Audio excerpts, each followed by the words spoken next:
সকাল সকাল বাড়ির পরিবেশ ঠান্ডা। গতকাল যে এক তাণ্ডব চলেছে এ বাড়ির বসার ঘরে, তা যেন সবাই দিব্যি ভুলে গেছে। নেহা সিঁড়ি দিয়ে নামছে, পরনে তার সুতি একটা গোলজামা। প্রতিদিনের মতোই তার সাজসজ্জা খুবই সাধারণ। কে বলবে এই মেয়েটি সদ্য বিবাহিত এক নারী? নেহা সবার শেষে এসেছে আজ খাবার টেবিলে। সবগুলো চেয়ারে একে একে নজর বোলালো। দুইটি চেয়ার খালি, একটা নিখিলের পাশে আর একটা সাব্বির ভাইয়ের পাশে। মুখে হাসি নিয়ে নেহার দিকেই তাকিয়ে আছে বৃষ্টি। ওর পাশের চেয়ারটা দখল করেছে তার বজ্জাত চাচাতো ভাই রূপ। নেহা এগিয়ে গিয়ে রূপকে খোঁচা মারল, ইশারা করলো নিখিল ভাইয়ের পাশের চেয়ারে বসার জন্য। রূপও একই ইশারা করলো, তুমি যাও, আমি উঠতে পারবো না। বৃষ্টি রূপকে চোখ রাঙিয়ে বলল, যা বলছি। রূপ দুজনকে মুখ ভেঙচি কেটে উঠে দাঁড়ালো, গিয়ে বসলো নিখিলের পাশে। রূপকে পাশে বসতে দেখেই নিখিলের কপালে একটা ভাঁজ পড়ল, আর চোখে একবার দেখলো নেহার অবস্থান। বৃষ্টি তো নেহাকে ফিসফিস করে জিজ্ঞেস করছে, এই বল না, বাসর রাত কেমন কাটলো? আমি তো জানার জন্য সুপার এক্সাইটেড। নেহা মুখ ছোট করে বলল, তোর ভাই আমাকে মেঝেতে ঘুমাতে দিয়েছে, শরীর ব্যথায় টনটন করছে, আর তুই পড়ে আছিস বাসর নিয়ে। বৃষ্টি যেন আকাশ থেকে পড়ল। তার ভাই যতই কঠোর হোক, তাই বলে নেহাকে মেঝেতে ঘুমাতে দিবে? এটা আবার কেমন কথা? নিজের ভাইয়ের প্রতি সত্যি বিরক্ত সে। বৃষ্টি আরও কিছু বলতে যাবে, তখনই তাদের দুজনকে ধমক দিলেন হামিদা বেগম। সারাদিন একই বাড়িতে থাকিস, একই সাথে কলেজে যাস, পড়াশোনা বাদ দিয়ে শুধু ফুসুর ফুসুর করিস, তাও তোদের কথা শেষ হয় না? খাবার টেবিলে খেতে এসেও নিস্তার নেই। আবার কথা বলতে দেখেছি তো দুইটারে কানমলা দিয়ে দিব। স্ত্রীকে তীব্র প্রতিবাদ জানালেন শাহ আলম চৌধুরী। আহ হামিদা, বাচ্চা মানুষ, এখন কথা বলবে না তো কবে বলবে? শুধু শুধু বকো না তো।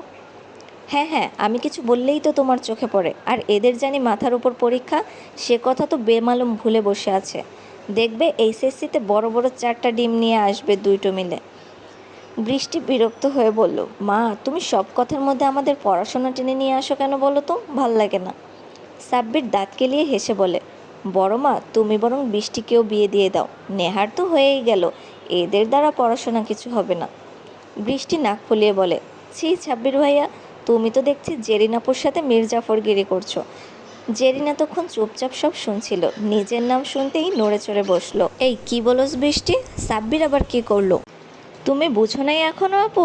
ভাইয়া তোমার আগে আমাকে বিয়ে দিতে চাইছে। বলো কত বড় অন্যায় হলো এটা?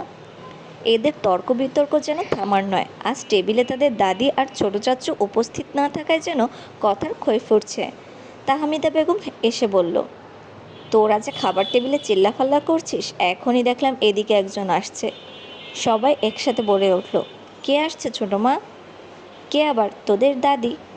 সবগুলোর হাওয়া যেন একসাথে বেরিয়ে গেছে। বৃষ্টি আর নেহার নাকে মুখে খাচ্ছে এমন ভাব। সাব্বির তো বলেই ফেলেছে, আমার ভার্সিটি যেতে লেট হয়ে যাচ্ছে, আজকে মনে হয় ক্লাস 9টায় শুরু হয়ে যাবে।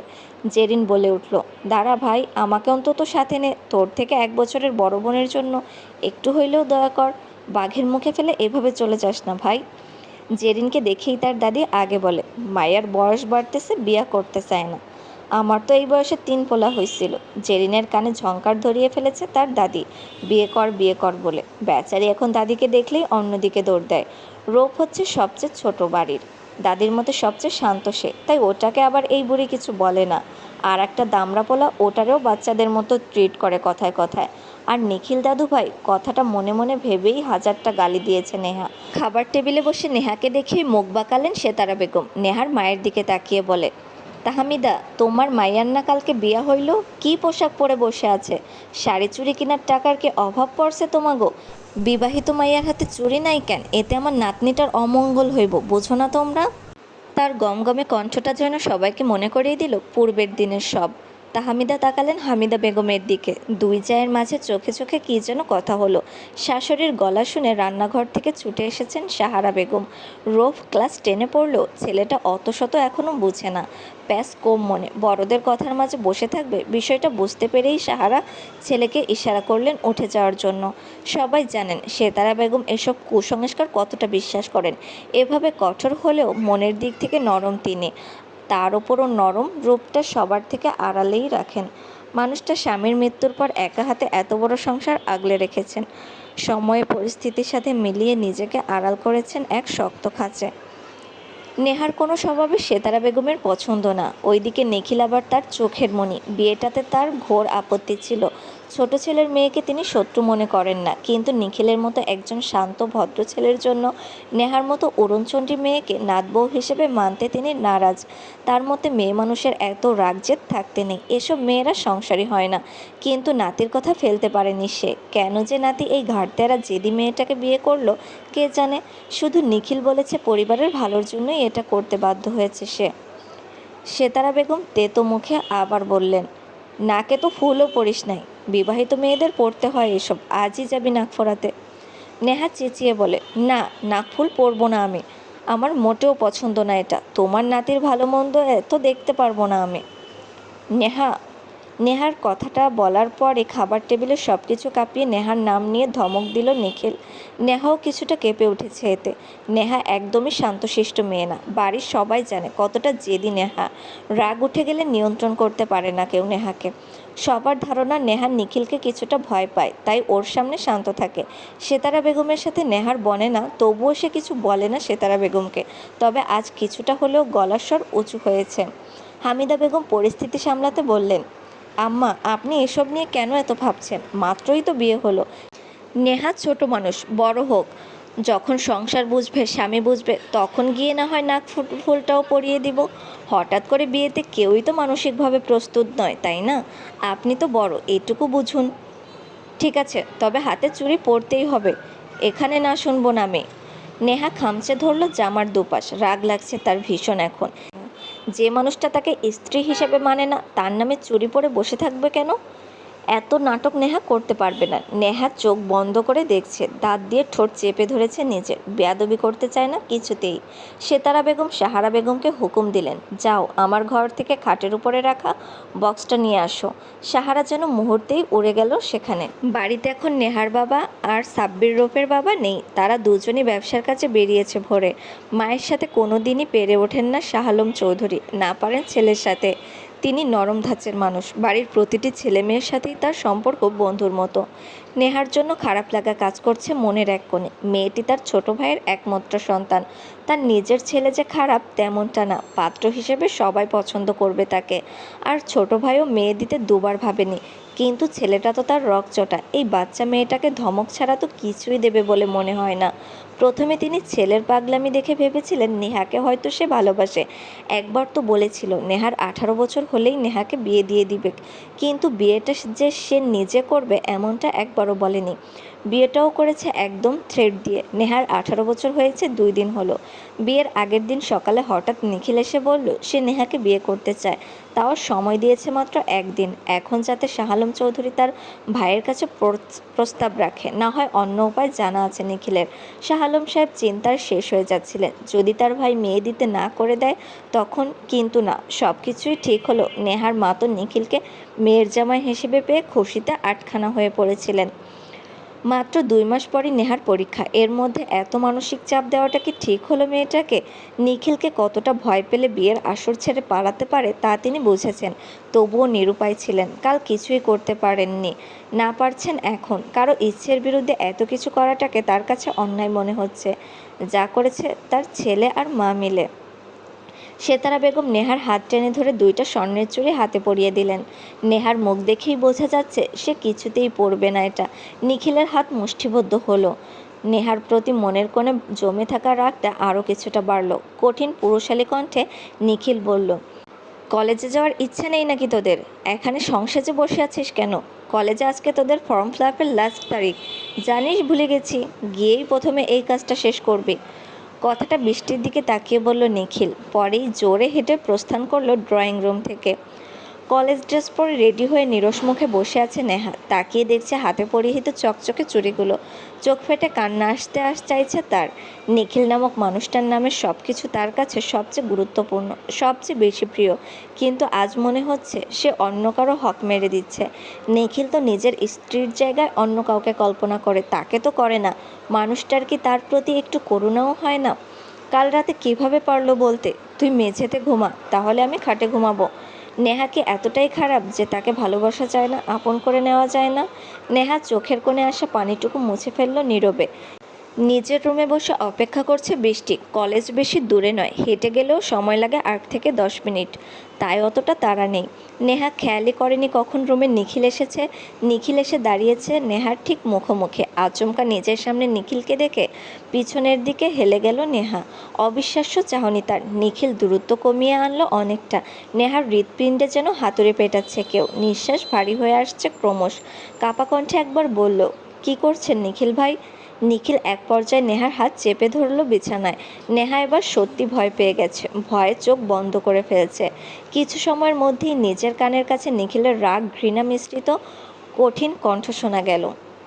আমার নামের চুড়ি হাতে দিতে এত অনীহা তোর? প্রেমিকের নামের চুড়ি পরতে পারিসনি বলে চোখের জল ফেলছিস? তোর সব কিছুতে আধিপত্য শুধু আমার হবে। তোর জীবনের সব কিছু তুই নিজে লিখে দিবি আমার নামে। না দিলেও জোর করে হলেও নিব আমি। তোর জীবনের সবগুলো বসন্তের ফুল ফুটবে আমার নামে, হোক সে ফুল বিষাদে ভরা। নেহার মন চাইল, খুব করে জানতে চাইল, কেন জোর খাটাচ্ছেন আপনি? কিসের অধিকারে? কেনই বা আপনি আমার বিষয়গুলো নিয়ে ভাবছেন? আপনি তো আর আমাকে ভালোবাসেন না, অন্য কাউকে ভালোবাসেন।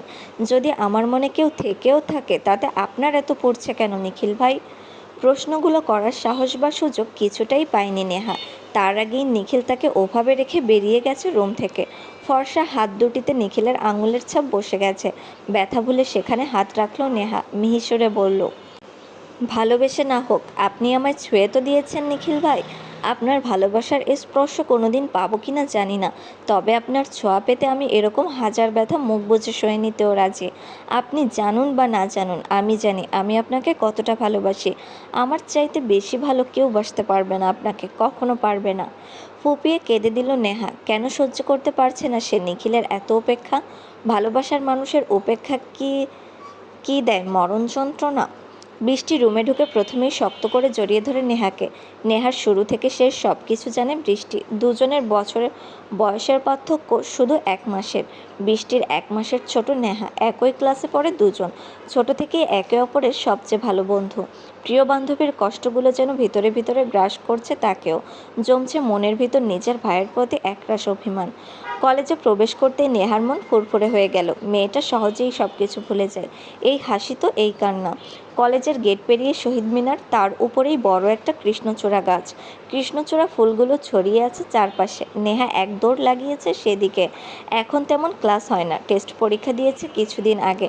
এখন ফর্ম ফিল আপ বা কোনো কাজ ছাড়া কেউ আসে না।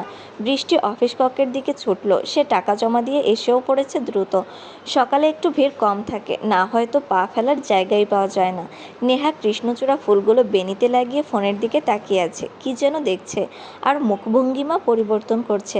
বৃষ্টি এসে পাশে বসে একটা ঠেলা মারল, রসিকতা করে বলল, ও ভাবি, কি এমন দেখো গো মোবাইলে? আমার ভাইয়ের ছবি নাকি? নেহা এর মাঝে রেগে গেছে। ফোনটা বৃষ্টির হাতের উপর ছুড়ে দিয়ে বলল, দেখ দেখ তোর ভাই ওই মেয়েটার সাথে। আজকে তো এই মেয়েকে আমি সোজা উপরে পাঠিয়ে দিব। বৃষ্টি চমকে উঠল। নেহা প্রায় অনেক দিন পর রেগেছে। এর আগেও নিখিলের পাশে কোনো মেয়েকে দেখলেই গিয়ে মারামারি করে আসতো ওই মেয়ের সাথে। কতবার তো বাড়িতে বিচারও গিয়েছে। বৃষ্টি সবসময় স্কুল কলেজের ঝামেলা বলে কাটিয়েছে। না হয় নিখিল ভাই নেহাকে সোজা উপরে পাঠিয়ে দিত। বৃষ্টি নেহাকে থামায় মিনতির সুরে বলে, এরকম করিস না প্লিজ। ভাইয়া জানতে পারলে খারাপ হয়ে যাবে। ওই মেয়েটা ভাইয়ার বিয়ে, ওটা অফিসিয়াল প্রোগ্রাম, তাই হয়তো একসাথে ছবি তুলেছে। নেহা কথা শোনার পাত্রী নয়। সে এগিয়ে যাচ্ছে মেয়েটাকে ধরার জন্য। বৃষ্টির হাত পা ঠান্ডা হয়ে যাচ্ছে এটা ভেবে, যদি অফিসে গিয়ে নেহা কিছু করে তো কেউ ভাইয়ার হাত থেকে বাঁচাতে পারবে না নেহাকে। নেহা বৃষ্টিকে টেনে রিকশায় ওঠালো। বৃষ্টি বোঝাতে গিয়েও হার মানছে। নেহা রহস্যময়ভাবে হাসলো। বৃষ্টির দিকে শান্ত দৃষ্টি নিক্ষেপ করে বলল, চিন্তা করিস না, শুধু একটু উত্তম মাধ্যম দিব আর চাকরিটা ছেড়ে দিতে বলবো। আর মিহির ভাইয়ের সাথেও বোঝাপড়া আছে আমার। নিখিল ভাইয়ের জন্য মেয়ে পিয়ে রাখলো কেন উনি? মিহিরকে টানছিস কেন এখানে? একদম প্রেমিকের জন্য দরদ দেখাবি না আমার সামনে। যাচ্ছি কোথায় আমরা? পিয়ে, ওরফে লিমাকে কিডন্যাপ করতে। কি? নাম, এসে পড়েছি। বৃষ্টি আশেপাশে তাকালো খুব সতর্কভাবে। সে নিশ্চিত একদিন তাকে জেল হাজতে গিয়ে পড়ে থাকতে হবে। আর দাদি তো নেহাকে সাহায্য করার দণ্ডে তাকে বিয়ে দিয়ে দিবে কোনো বুড়ো লোকের সাথে। ফর্মাল ড্রেসে একটা মেয়ে দাঁড়িয়ে আছে গলির সামনে। নেহা মুচকি হেসে মেয়েটার সামনে গিয়ে বলে, আপু, আপনি দেখতে ভীষণ সুন্দর, এই ফুলটা আপনার জন্য। মেয়েটা খুশিতে গদগদ হয়ে ফুলটা হাতে নিয়ে নাকে শুকলো। বৃষ্টি তার দিকে তাকিয়ে বলছে, ফুলটা নাকের কাছে নিস না বোন। কিন্তু না, বৃষ্টির মনোকামনা পূর্ণ হলো না। চিকন গড়নের পাতলা মেয়েটা ঢলে পড়ল নেহার উপর।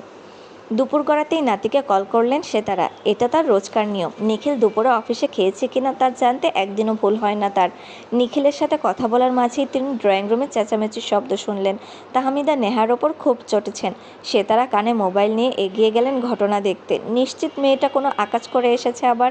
সেতারা বেগম নেহাকে সদর দরজায় দেখে আঁতকে উঠলেন। সাদা কলেজের ড্রেসের রক্তের ছড়াছড়ি, হাতে সাদা রঙের কাপড় পেঁচানো, যার সাথে এখনও টুপটাপ লাল রঙের তরল পড়ছে। নেহার চোখে মুখে ক্রোধ। তার কানে তাহমিদা বেগমের কোনো কথাই ঢুকছে না। শব্দ করে পা ফেলে উঠে গেল নিচের ঘরে। পেছন থেকে বেরিয়ে আসলো বৃষ্টি। তার জামায় অল্প অল্প লাল রং দেখা যাচ্ছে।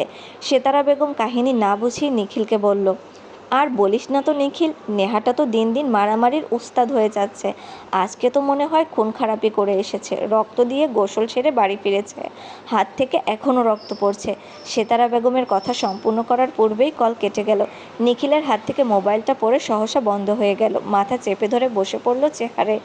মিহির রুমে ঢুকলো তখনই। নিখিলের রাগে হাত পা কাঁপছে, চোখ মুখ লাল হয়ে এসেছে। নিখিল গাড়ির চাবি হাতে নিয়ে রাগে টেবিলের উপর রাখা একটা গ্লাস ফেলে দিল। চেঁচিয়ে বলে উঠল, আমি আজকে তোকে মেরেই ফেলবো নেহা। এত রাগ কেন তোর নিহারিকা? একটু শান্তিও কি দিবি না আমায়?